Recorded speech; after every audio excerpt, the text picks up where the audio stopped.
Hey, Coach, so glad you found us. Couple things. First of all, subscribe. We love those people that subscribe. That's the first thing. Second thing is go over and check out teachhoops.com for coaches who want to get better. Let me help you win more games, less time, 30 plus years of coaching. Come join our community. It is unbelievable. There's nothing else like it. 14-day free trial. It's the only place you'll find that on the web. Let us help you become better basketball coaches. All right, let's head off to the video. All right, welcome to High School Hoops, episode 147. Happy summer. Every teacher you ever see is always smiling in the summer, just so you know that. Very Not true. that we're not all working 6 jobs anyway, but it's different. It's a different kind of stress. So before we jump in, I'd like to give a shout out to our 2 sponsors. Dr. Dish, the number 1 shooting machine in the market. We're up to 3, which really helps with getting shots up, let me tell you. Mention High School Hoops, they'll give you $350 off. Also, go over and check out teachhoops.com for coaches who want to get better. Lots of really cool stuff. Like I was saying last week, we have some really interesting things that are going to help your program, that will help the roadmap, will help you in that journey. And go over and check that out. And then last week I did this, I'm going to do it again this week. Big shout out to hoopsblueprint.com. Go over and check that out. It's a great resource. 2-hour webinar. You get some great free resources at the end of it. But anyway, go over and check that out, hoopsblueprint.com. All right. So, Coach, what are we doing this week? I've been just researching different articles approaching the summer, and I got into this really good idea of not the idea, but the importance of experimenting in the summer. So we're not talking about blowing things up.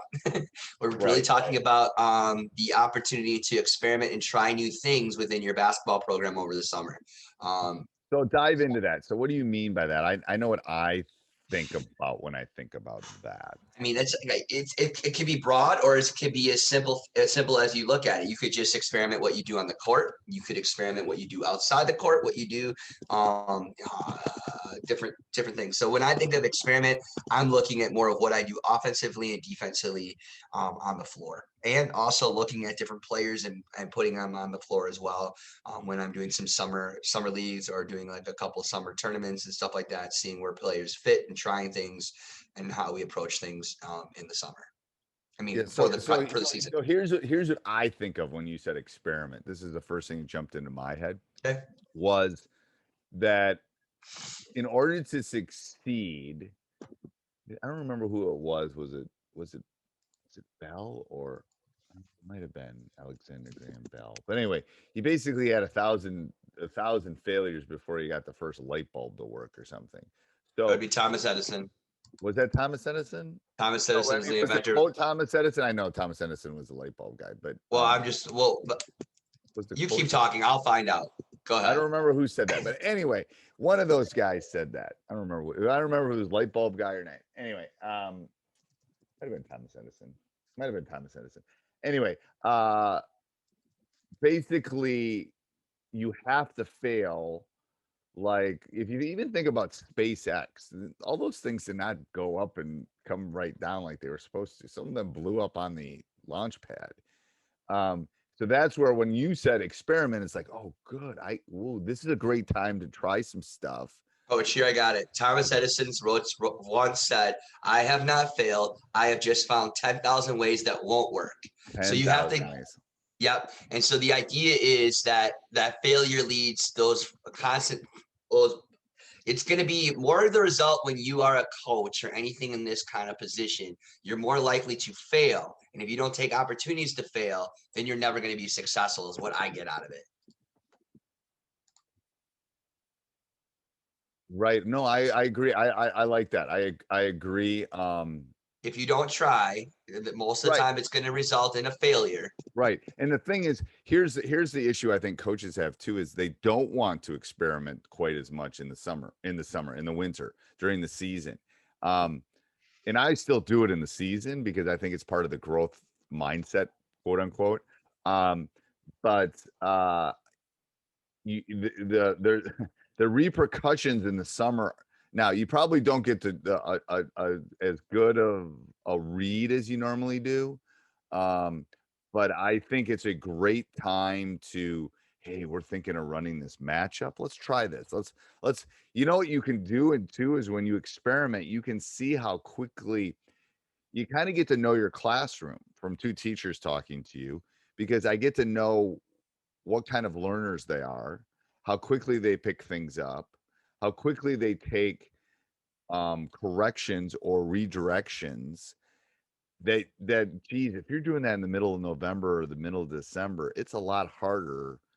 Um, and that's where that experimentation and that summer, um, use can be very effective. Now, is it probably 70% of the 100%? Probably, because you're not dealing with playing time. You're not dealing with, oh gosh, my girlfriend's not going to talk to me after the game if I don't play, yada, yada, yada. Um, but those kind of things, I think it is a great time. I mean, it is when we have worked on definitely some of our offensive and defensive schemes that people don't know about. Has been in the off season. I don't know. What do you think? I think that a lot of times you have a vision and then it completely changes. And so trying new things and seeing how things work or having a bunch of different ideas is just a great way to give you a sense of vision as you move forward into fall. You know what I mean? And when you don't try things and you keep doing the same thing over and over and it's not working over the summer. Now it's Isn't one that thing. that's the definition of insanity, I think. Right. So if you keep doing the same thing over and over and that this is what you think it's not working, this is where you try it now. Right. Yeah, and, Right. and if it's not working, it's Right. probably not going to work in the winter, So then you got to make adaptations, Yep. And Yep. you have this idea. Oh, I have this and this, and this would be a perfect fit for a dribble drive, or this is a perfect team for a 2-3 zone. Blah blah blah blah blah. And then you start to do, and it doesn't work. Well, then try something else. Right. No, so I think the issue is yeah, I think you have to be able to pivot and be able to change. And if you don't change, you're gonna be left behind. You're gonna be a dinosaur, first of all, if you don't adapt. And it is the time to do it. And if you're like most coaches probably in the country, at least in the US, that the this August tends to be kind of a dead period. So it is a time in which you can take the lab results and go, okay, this is what we think. And I can tell you, we didn't, like, we didn't play this year. So we have a lot of stuff to experiment with. And then we're going to go back to the laboratory in August and go, okay, here's our data set. Here's what we've got. Here's our strengths. Here's our weaknesses. Maybe we're going to have to do another pivot. Maybe we're going to have to do another experiment come, November, after we pick our team. So that, I think that is, as a coach, I know it's the teaching lingo with the growth mindset and stuff, but it's true. You have to, if you don't, there's a reason coaches, either get run out, or, the old coaches, the 3-point line wasn't around in the 80s. If you didn't adjust to the I 3-point also line. think too is maybe you are good at something or and you have this idea and it's not quite there yet. You can build drills and you can build a system or a platform to get you where you want to be.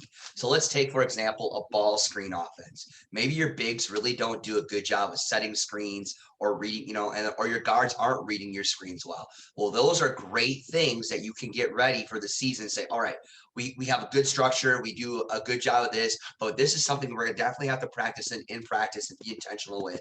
And so I think also too, when you start to evaluate your systems and different things in the summer and try things, you're also getting into a pathway of the things that you need to really focus on in the regular season, because this, right? A defense is a defense, but there's way more smaller parts that you have to get good at. And there's some things that you're good at part of that defense and some things that you really need to work on. Maybe you are terrible off the dribble, right? You can't guard the dribble. Okay, that's a big focus that we're going to do in the season. So, doing those different things, you're also being able to go and give yourself a vision as you move forward into your season. Right. No, I think that's a great, I mean, yes. Yeah. You have to think small picture and big picture. Big picture, yes. To be honest with you, because it's part of that, like, here's the nuances of the screenings things and the things you just talked about.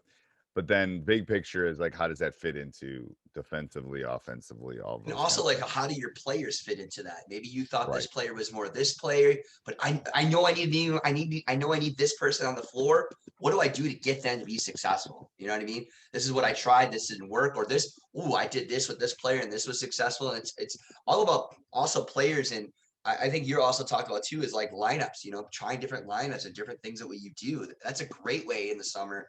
All right, I'm going to try playing a little bit smaller. I'm going to try this here. Those are all great opportunities too. So it's just not systems or offenses or defense. It's also just the 5 gals or 5 guys you have on the floor. Right. No, I agree. I 100% agree. Okay. Anything else, Coach?